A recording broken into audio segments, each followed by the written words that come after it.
Welcome back to AI War 2. Continuing to look at the Zenith Onslaught expansion, new features and aspects that come with that. We'll be focusing in here on the AI types, and as I mentioned before, there's 10 of them.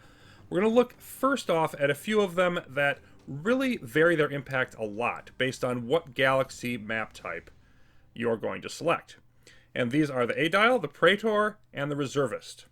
And those first two, very Roman sounding for a reason, because they impact how the Praetorian Guard works. And again, for those who aren't aware, Praetorian Guard is the AI fleet that basically covers its homeworld and the core world surrounding it. It's only by default allowed to go up to 3 hops away.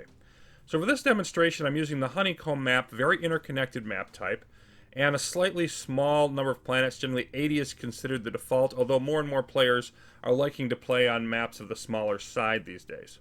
So this is not at all a hugely unusual map that you would run into if you follow that pattern. So the Aedile, well, what that will do is it extends the strength of the Praetorian Guard, but it also extends how far out they can reach. So they can reach up to 4 hops away. So instead of the normal Praetorian Guard being limited to this area, they could extend all the way out here, and they're already in range of our human homeworld placed in the middle of the map. If you do the Praetor, well, they're even worse, even stronger Praetorian Guard, and they can go 5 hops away. And all of a sudden you can see on a map like this, a great deal of the map is cut off. We're going to have a very difficult time expanding. And you could make, super constricted map types, like if you use, X map on a small number of planets would be another example, that, the Praetor could literally make it impossible for you to expand basically at all, and really lock yourself into a situation that is extremely difficult. On the other hand, let's say we went with a more standard map. I mean, realistic 80 planets is about as standard as it gets. And then we can see that, okay, well, the AI would start somewhere over here, and probably around this area is as far as it would go.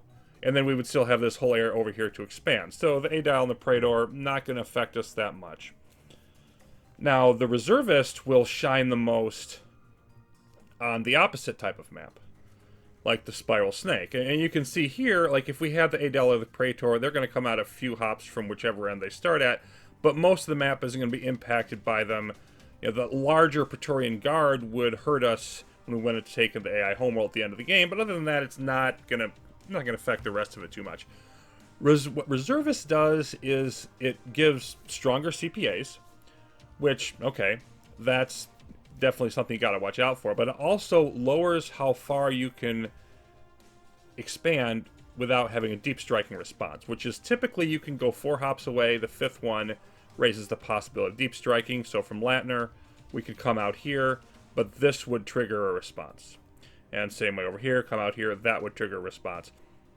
By lowering that by 1, particularly on these maps that aren't super interconnected and give you a lot of options, it would really make it difficult to expand without provoking the deep striking response. And you'd have fewer choices in where to expand and all of that. Whereas if you flip back then to the Honeycomb, I mean, if you have a planet, within the 3 hop radius, you would still have a lot more choices.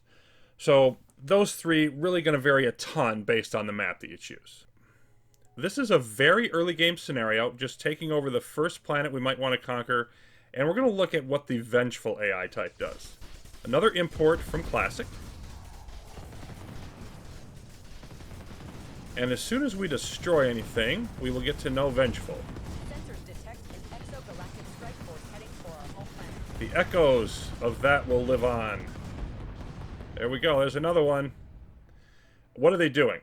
Well, what they do is basically from Hell's Dark Heart, unarmed guard post stabs at thee. I love that. Anyway, the Vengeful description is that it does not take criticism well. You blow up anything of theirs, a command station, a guard post, whatever, and the more valuable the target, the stronger it will be, but they will send small exogalactic attacks at you every time they do it.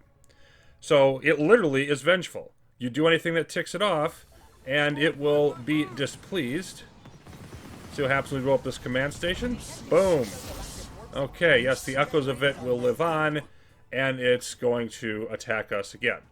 And so they're not sending huge amounts here, we're not worried about it destroying us, but it does really require you to make sure you have defenses up everywhere, because you can't just say, well, there's no wave incoming now, I'm going to send everything in on the attack. The remaining 6 AI types use a different theme, which is that in addition to AI ships, they get ships from other factions. What we're looking at here is the worst of them. This is Jabberwock. This can use AI ships and virtually any other faction that you have access to. I don't think it uses all of them, but definitely uses all of the big ones.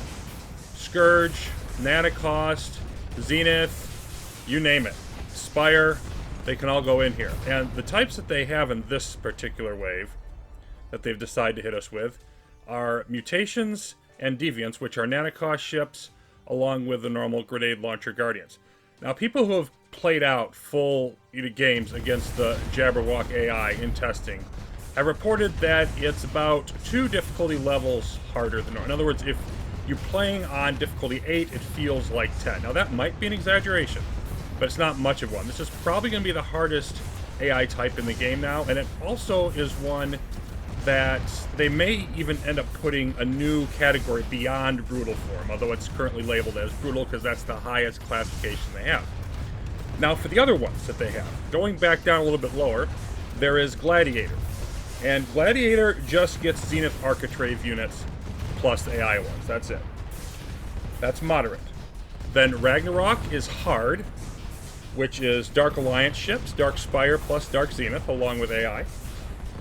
The Spire Hammer and the Geneticist require the Spire Rises expansion, the first expansion.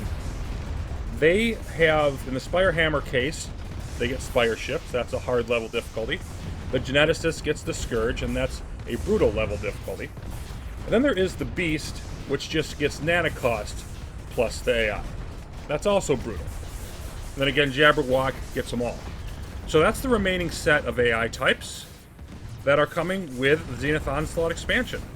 So we've taken a good look in these first couple videos at what tools the enemy gets. We're going to sort of flip the page a little bit and take a look now at what the player gets in addition going forward the next couple. Until then, thanks for watching, and more Zenith Onslaught AI War 2 coverage will continue.